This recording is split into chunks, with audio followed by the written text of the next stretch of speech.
What's up guys, my name is Gabe and welcome back to the Trojan Blade. Welcome back to a brand new video. This is the instant reaction to USC's 27-24 loss to Michigan. This one's a heartbreaker, man, plain and simple. Before we go any further, shout out to Michigan. Very gutsy win from you guys, but man, just a brutal way to lose. The one moment you couldn't have a 2023 style USC play with the just terrible looking missed tackles, and then we just give it up. And it's the two Bruins that played on Lynn's defense last year that did it, which makes it even crazier. The game ended about 60 seconds ago and I'm recording this, so I do apologize if this is kind of all over the place. My head is spinning after watching that. It's hard to recall exactly what happened. But when you talk about winning football, it doesn't include allowing that many yards on the ground. It doesn't include throwing a pick six. It doesn't include dropping passes. And if you guys watched my game preview, and I'm sure a lot of you had similar thoughts as well because it's kind of just common sense. If there's two things you don't do against this Michigan defense, it's A, run it at the premier defensive tackle duo in the entire country by a country mile. And two, it's throw it at Will Johnson, who's the best corner in the country by a country mile. You just don't do those two things. It's common sense, right?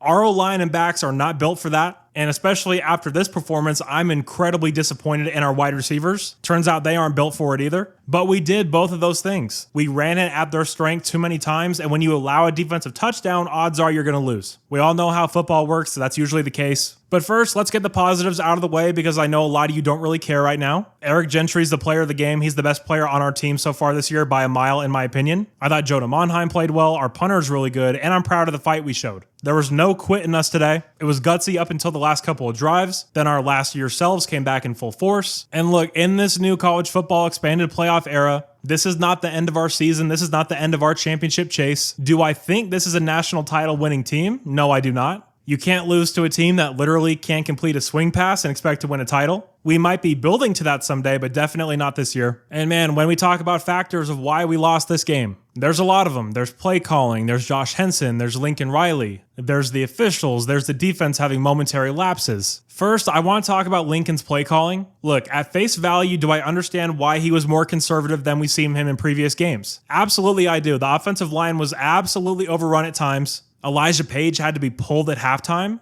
Did not expect that going into this one. Alani Noah's a turnstile that has no idea what he's doing out there on the field. Mason Murphy had some good moments, but again reverted to last year not knowing what he's doing. So with the O-line being so overmatched in this one, yes, naturally you're going to be a little bit more conservative calling plays, but at the same time, my God, those screen passes were not working. We kept doing it over and over again. Even when they had us overloaded to the side of the screen, we're still doing it. That doesn't make any sense to me. And again, my mind is completely scrambled, so someone needs to try to explain to me why we're running the ball at Kenneth Grant and Mason Graham over and over again. In that first half, it wasn't working, and we kept doing it and kept doing it. And don't even get me started on the tight end screens. Not only did they not work, but Lake's probably out for the rest of the year. That injury looked really bad. Knees are not supposed to bend that way. Heartbroken for him. You saw his emotion on the sideline. Devastating injury going forward. That's our leading receiver who's now out for the year most likely. Speaking of guys getting knocked out of the game, let's talk about the officials. Now, before we go further, the refs aren't why we lost. They're not the sole reason, but they did play a big part in it, in my opinion. Let's see. Let's go over this laundry list of missed calls. A kick catch interference penalty on Zachariah Branch that would have given us plus 15 yards, as opposed to keeping us backed up near our own end zone. 2 face mask penalties on Miller Moss. Blatant holdings on both of the long touchdown runs. A violent and completely illegal blindside block on Mekhi Lemon that knocked him out of the game. He had to be taken to the hospital in an ambulance and the refs didn't call it. A really nasty horse collar that knocked Jacoby out of the game for a while. And of course, that terrible bullshit first down spot in the first half. All of those things went against USC, some of them at critical points in this game. Horrible, absolute garbage from these officials. Pathetic performance by them. This is one of the most one-sided officiated games I've seen in a while.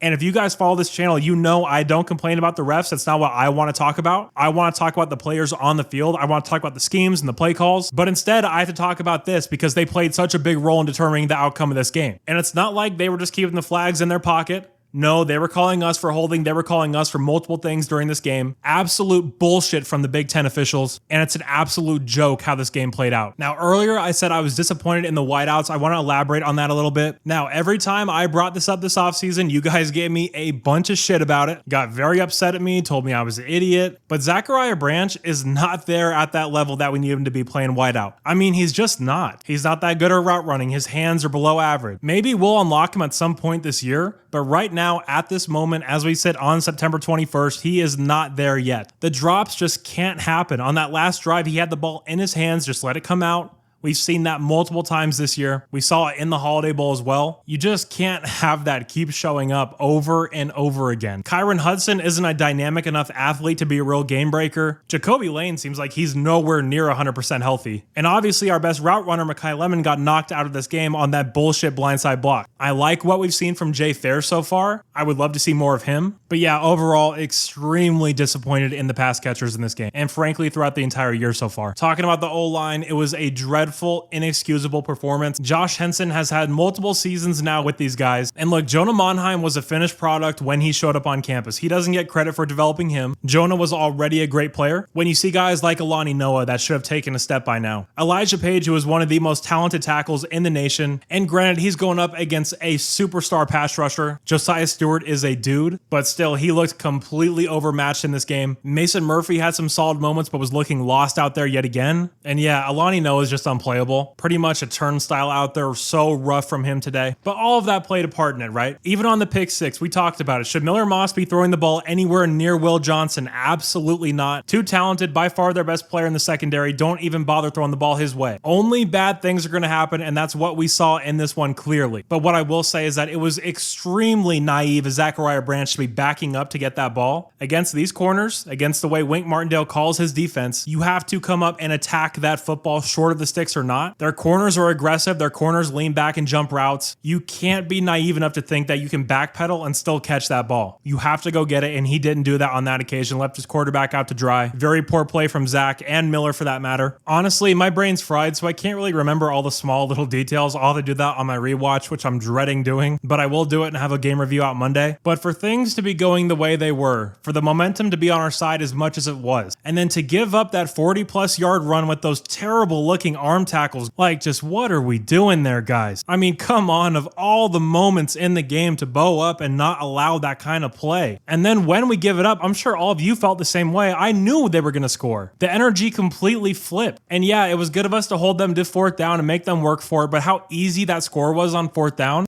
So reminiscent of last year. Now, this team isn't last year. This defense isn't like last year. Just talking about that specific moment. Of course, the big question coming out of this one is where do we go from here? Losing to a team that literally can barely complete a pass isn't very confidence inspiring, at least not for me. We have Wisconsin at home, but then we're going to be seeing a lot more of this style team. We had a lot of good moments in this one, but we cannot give up the amount of yards we gave up. We knew what they were going to do, and they were able to run the ball pretty much at will throughout the course of the game. We gave up 290 yards on 46 attempts. That's 6.3 yards per rush. Not good enough. Not even close to good enough. Really just such a letdown. I thought this defense was really going to have a big time performance and show the entire country what we're about. But as it turns out, we're not at that level yet. Do I think this team can still go on a run and make the postseason? Of course I do. Do I think we're going to win a national title? No, I don't. You can't lose to a team that only completes 7 passes for 2.7 yards an attempt. I mean, you just can't lose to a team like that. You just can't do it. National title winning teams don't do stuff like that. So while I think that's out of the picture now, but I'm not giving up on this team or this season. Just an extremely disappointing loss in what is a game that you pretty much can't lose. I mean, that passing offense was way worse than what I expected to see from them. They could barely complete a swing pass, yet we still managed a way to allow them a bunch of yards. This is one of the more infuriating losses. As I'm going further in this instant reaction video, I'm just getting more and more mad. Really trying to stay calm. Don't want to lose my shit on this video like I was during the game. But yeah, overall, embarrassing, exhausting, brutal way to lose. Congrats to Michigan, but fuck the referees. And man, Josh Henson has got to show something or his ass has got to go. This offensive line is far too talented to be looking like that. As good as Michigan's pass rush is, they were rushing 4 and getting home routinely, and that cannot happen at USC. Not anymore. So yeah, if you enjoyed this video, or you're an opposing fan and you're enjoying my misery, please do leave a like and subscribe to the channel. It helps me out more than I can tell you. And I'll talk to you guys Monday in the full game review. I'm going to go rinse out my eyes with bleach now.